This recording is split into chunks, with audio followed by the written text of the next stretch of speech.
Hello बच्चों, उम्मीद है आप लोग बहुत अच्छे होंगे। तो आज के इस वीडियो लेक्चर में हम लोग मुख्य रूप से बात करने वाले हैं जो आपका मैट्रिक परीक्षा है बिहार बोर्ड का 20 फरवरी को, यानी कि जो बच्चा 20 फरवरी को जो आपका एग्जाम है विज्ञान विषय का, तो इसका जो इम्पोर्टेंट क्वेश्चंस है, कुछ क्वेश्चंस ऐसे कॉमन है बच्चों जो आपको प्रत्येक एग्जाम में आपको यानी कि हर बार देखा जाता है। ये सारे क्वेश्चन आपको 19, 20, 21, 22 यानी कि हर बार पूछा जाता है मैट्रिक परीक्षा में। और ये हम बताने वाले हैं आज आप लोगों को रासायनिक सूत्र, यानी कि महत्वपूर्ण रासायनिक सूत्र पूरे केमिस्ट्री से मैंने आपके लिए छाट करके 20 यानी 15 से 20 निकाला है। और इससे आपका एक भी क्वेश्चन बाहर नहीं आएगा, यानी कि आपको यहाँ से 2 से 3 आपको ऑब्जेक्टिव सॉल्यूशन हो जाता है, या फिर कभी कभार बच्चों मुख्य रूप से आपको मिलान करने के लिए दे देता है कि सीधा सीधा आपको 5 आपको केमिकल नाम दे देता है, रासायनिक सूत्र का नाम, और एक तरफ रासायनिक नाम दे देता है, उसको मिलाना पड़ता है। तो आइए शुरू करते हैं हम लोग। आपका देखिए पहला है आपका साधारण नमक, यानी कि जो साधारण नमक है बच्चों इसको आपको क्या बोलते हैं, सिंपल जो साल्ट होता है साधारण, तो नॉर्मल साल्ट। इसके लिए फॉर्मूला है आपका NaCl यानी कि sodium chloride, sodium chloride NaCl इसको बोलते हैं। आपको जानना है ये आपका नमक यानी कि सोडियम क्लोराइड, ये हम लोग क्या करते हैं घरों में साधारण यूज करते हैं, ठीक है। और यहाँ पर ध्यान रखेंगे ये कैसा होता है बच्चों, ये उदासीन होता है, और उदासीन विलयन का pH मान कितना होता है, 7 होता है। अगर इसको पानी में घुलाएंगे और इसके बाद इसमें अगर लिटमस को डालेंगे तो इसका pH मान कितना होगा, 7 होगा, ध्यान रखेंगे। और लिटमस पेपर किससे बना होता है ये आप लोग जल्दी से कमेंट बॉक्स में बताइए। लिटमस पेपर जो है वो किस पौधे से निकाला जाता है। चलिए अगला हम लोग ले लेते हैं। अगला जो है आपका संगमरमर यानी कि चूना पत्थर के बारे में पूछा जा रहा है आपको, ठीक है। तो आपको इस तरह से आएगा बच्चों कि संगमरमर का सूत्र क्या होता है, सीधा सीधा आपको पूछ लेगा कि संगमरमर का सूत्र क्या होता है, या फिर आपको पूछेगा कि चूना पत्थर यानी कि लाइम स्टोन, या फिर आपको पूछेगा खड़िया, या फिर चाक यानी कि जो ब्लैक बोर्ड पहले लिखा जाता था, है ना, चाक यानी बच्चा सब स्लेट में जो लिखता है, या फिर कैल्शियम कार्बोनेट। इन सब का एक ही सूत्र होता है और उसका सूत्र है कैल्शियम कार्बोनेट CaCO3। बहुत VVI मार दीजिए, ये क्वेश्चन आपको बार बार आता है, बार बार आपको पूछा गया ये क्वेश्चन है। तो इन चारों में से कुछ भी आएगा, आपको एक ही बताना है CaCO3। और यहाँ पर हर बार अलग अलग करके पूछा जाता है, ठीक है। सिर्फ आप संगमरमर ध्यान रखेंगे तो नहीं होगा, आपको ये चारों नाम याद रखना पड़ेगा, संगमरमर, चूना पत्थर, खड़िया, चाक या फिर कैल्शियम कार्बोनेट, ध्यान रहेगा आपको। चले आगे बढ़ते हैं हम लोग। अब लोग बात करते हैं अनबुझा हुआ चूना। ये भी क्वेश्चन कई बार पूछा हुआ है, ये तो क्वेश्चन नॉर्मली रूप से हर इसमें आता है, इंटर में भी आपको ये क्वेश्चन पूछा जाता है। तो अनबुझा हुआ चूना बच्चों इसको बोलते हैं, इसका सूत्र होता है कैल्शियम ऑक्साइड यानी कि CaO। जब कैल्शियम ऑक्सीजन के साथ क्रिया करता है तो बना देता है कैल्शियम ऑक्साइड, और इसी को बोलते हैं अनबुझा हुआ चूना, ठीक है। या फिर इसी को बोलते हैं कलई चूना, दोनों नाम से पूछा हुआ है आपको। एक बार आया हुआ अनबुझा हुआ चूना और एक बार आया हुआ आपको कलई चूना। क्वेश्चन बैंक उठा करके देखेंगे तो आपको मिल जाएगा। तो आपको दोनों में से कोई भी नाम रहेगा, आपको सीधा सीधा याद कर लेना है CaO यानी कि कैल्शियम ऑक्साइड।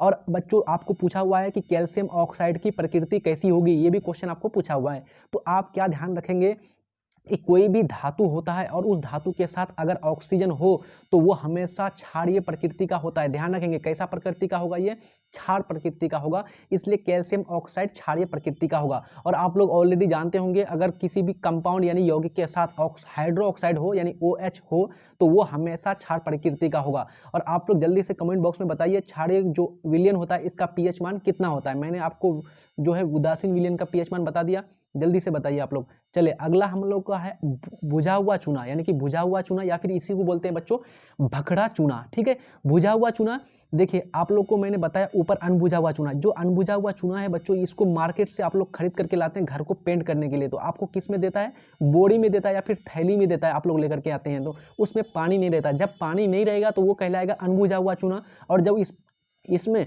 मिस्त्री बुला करके मिस्त्री के द्वारा इसमें पानी डाला जाता है तो ये बन जाता है विलयन, और उस विलयन को बोलेंगे कैल्शियम हाइड्रोक्साइड CaOH का होल 2 यानी कि कैल्शियम हाइड्रोक्साइड। बहुत VVI मार दीजिए, ये क्वेश्चन आपको बच्चों बार बार पूछा हुआ है, ठीक है। तो दोनों में से कोई भी नाम रहेगा भुजा हुआ चूना या फिर भखड़ा चूना, तो कितना हो जाएगा, इसका फॉर्मूला क्या हो जाएगा, CaOH का होल 2 यानी कि कैल्शियम हाइड्रोक्साइड।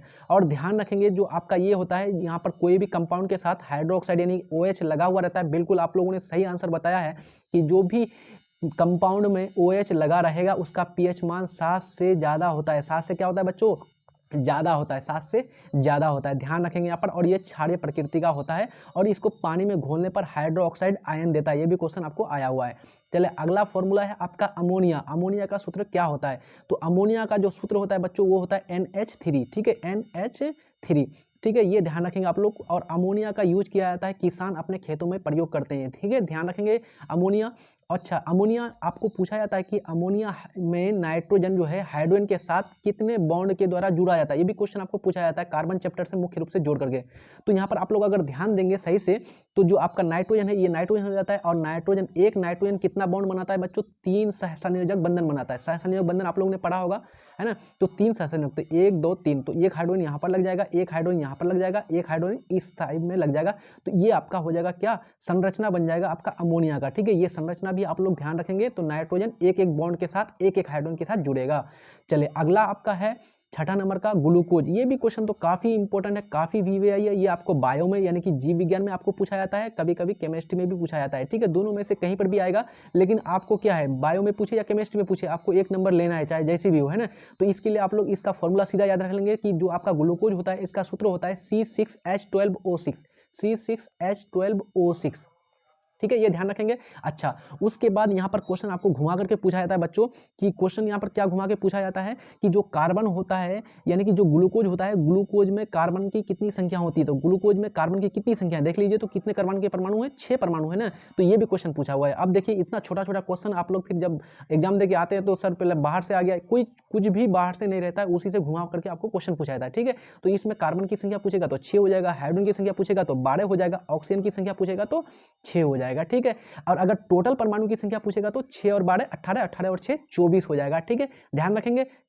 इसी से एक क्वेश्चन और आपको पूछा जाता है कि जो आपका प्रकाश संश्लेषण होता है यानी कि फोटोसिंथेसिस की जो क्रिया होती है, उस क्रिया के पश्चात किस चीज का निर्माण होता है पौधों में, यानी स्वपोषी पोषण के पश्चात, तो किसका निर्माण होता है? C6H12O6 यानी कि ग्लूकोज का निर्माण होता है। ठीक है, ध्यान रखेंगे। चले अगला आपका क्वेश्चन है हम लोगों का, मोमबत्ती का सूत्र क्या है? मोमबत्ती का सूत्र क्या होता है? तो मोमबत्ती का सूत्र होता है C25H52, यानी कि कार्बन के कितने परमाणु होंगे? 25, हाइड्रोजन के कितने परमाणु होंगे? 52। तो इसको बोलते हैं बच्चों पेंटाकोसेन। मोमबत्ती का जो रासायनिक सूत्र होता है, इसका रासायनिक नाम जो होता है, इसको बोलते हैं पेंटाकोसेन। ध्यान रखेंगे, अभी तक ये पूछा हुआ नहीं है, हो सकता है कि आपको आ जाए। चलिए अगला आपका है चीनी का। वीवीआई मार दीजिए जल्दी जल्दी से, ये क्वेश्चन आपको तो 100% बार बार पूछा हुआ है, हो सकता है कि इसी बार आ जाए।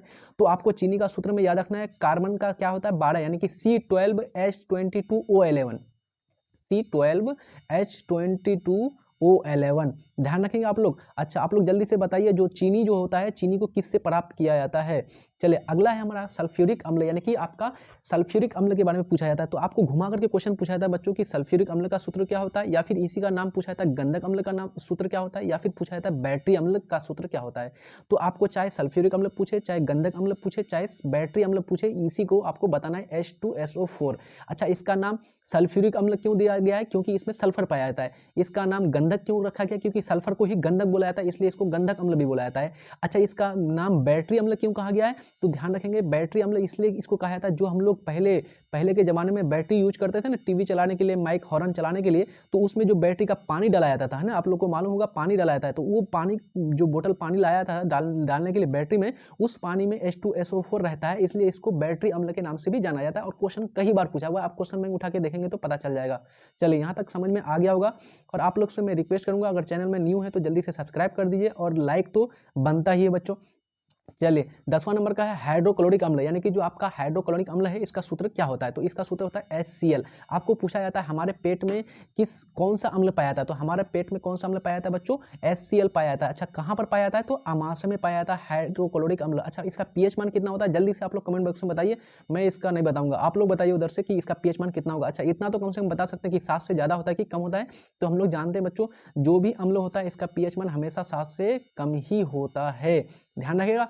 चलिए अगला बात करते हैं हम लोग नाइट्रिक अम्ल। नाइट्रिक अम्ल का सूत्र क्या होगा? तो नाइट्रिक अम्ल का सूत्र होता है HNO3। HNO3 यानी कि इसको बोलते हैं नाइट्रिक अम्ल। ठीक है, अच्छा, हम लोग जानते हैं बच्चों HCl और HNO3 दोनों को मिला करके क्या बनाया जाता है? इसी दोनों को मिला करके बनाया जाता है अम्लराज, इसी को बोलते हैं एक्वा रेजिया। और इसका अनुपात कितना होता है? तो हाइड्रोक्लोरिक अम्ल का होता है 3, और इसका जो आपका नाइट्रिक अम्ल होता है उसका 1। तो 3:1। ये भी पूछा हुआ है कि दोनों को मिलाने पर कितने अनुपात में मिलाने पर एक्वा रेजिया यानी कि अम्लराज का निर्माण होता है? तो अम्लराज का निर्माण 3:1 में मिलाने पर। ध्यान रखेंगे, ये अनुपात आपको मतलब कि ध्यान नहीं रहता है, वहां पर जाकर के कंफ्यूज कर जाते हैं कि 3:1 होगा कि 1:3 होगा। तो तो बिल्कुल ध्यान रखेंगे। अगर हाइड्रोक्लोरिक अम्ल शुरू में होगा तो उसको 3 रखेंगे, हाइड्रोक्लोरिक बाद में रहेगा तो फिर भी उसको 3, है ना, उस तरह से करेंगे तो आप लोग को दिक्कत नहीं होगी।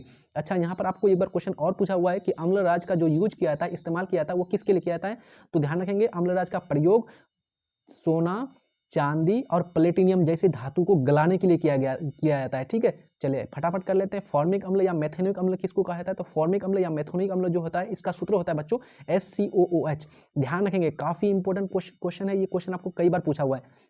फॉर्मिक अम्ल यानी कि चींटी के डंक में पाया जाता है, मधुमक्खी के डंक में पाया जाता है, सांप के डंक में पाया जाता है, बिच्छू के डंक में पाया जाता है।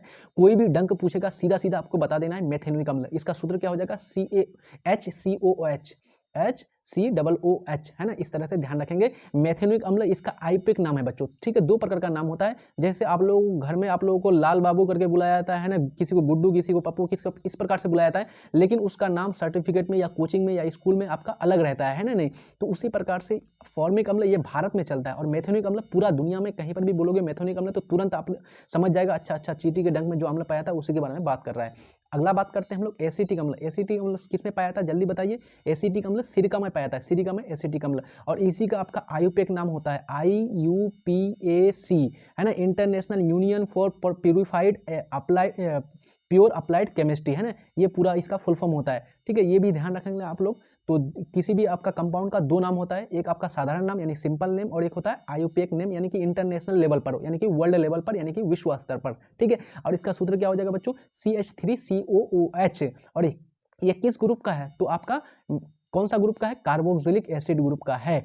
चलिए अगला बात करते हैं हम लोग आयोडीन। आयोडीन युक्त नमक, ये भी एक बार क्वेश्चन पूछा हुआ है आपको। तो आयोडीन युक्त नमक का निर्माण किया जाता है सोडियम क्लोराइड के साथ जब पोटेशियम आयोडाइड को मिला दिया जाता है। पोटेशियम आयोडाइड यानी कि KI, के हो गया पोटेशियम और आई हो गया आयोडाइड, या फिर सोडियम क्लोराइड के जब पोटेशियम आयोडेड यानी कि KiO3, इसको बोलते हैं पोटेशियम आयोडेड और इसको बोलते हैं पोटेशियम आयोडाइड। ठीक है बच्चों, चलिए अगला बात करते हैं बेकिंग सोडा। ये भी क्वेश्चन कई बार पूछा हुआ है आप लोगों को। बेकिंग सोडा इसी को बोलते हैं खाने वाला सोडा। जो आप लोग गुलगुला, पकौड़ा या फिर पाव रोटी या फिर ब्रेड या फिर वड़ा पाव इस प्रकार के सामान खाते हैं ना बच्चों, तो उसमें मुख्य रूप से इसी को डाला जाता है, या फिर घर में बनाया जाता है, कचौड़ी बनाया जाता है ना, या फिर विभिन्न फेस्टिवल में किसी प्रकार का पकवान बनाया जाता है जिसमें वस्तु को फुलाने की जरूरत है, यानी कि हवा देने की जरूरत पड़ती है, तो उसमें दिया जाता है NaHCO3। अच्छा ध्यान रखेंगे, जब भी NaHCO3 को गर्म किया जाता है तो इससे क्या निकल जाता है, कार्बन डाइऑक्साइड गैस निकलता है, और वही कार्बन डाइऑक्साइड गैस उसको क्या करता है बच्चों, फुलाने का काम करता है ना, यानी कि हवा भरने का काम करता है। तो ध्यान रखेंगे। अगला है हमारा धोने का सोडा, यानी कि धोवन सोडा इसको बोलते हैं, या फिर धोबिया सोडा बोलते हैं, या फिर इसी को इंग्लिश में बोलते हैं वॉशिंग सोडा। तो चाहे आपको वॉशिंग सोडा पूछे, धोवन सोडा पूछे, धोबिया सोडा पूछे, सबका एक ही नाम बताएंगे और उसका नाम क्या हो जाएगा, Na2CO3 10H2O। इसका नाम कैसे पढ़ेंगे, सोडियम कार्बोनेट डेकाहाइड्रेट। 10 को क्या बोलते हैं बच्चों, 10 को बोलते हैं डेका, जहां भी 10 रहेगा उसको बोलते हैं डेका, तो सोडियम कार्बोनेट डेकाहाइड्रेट।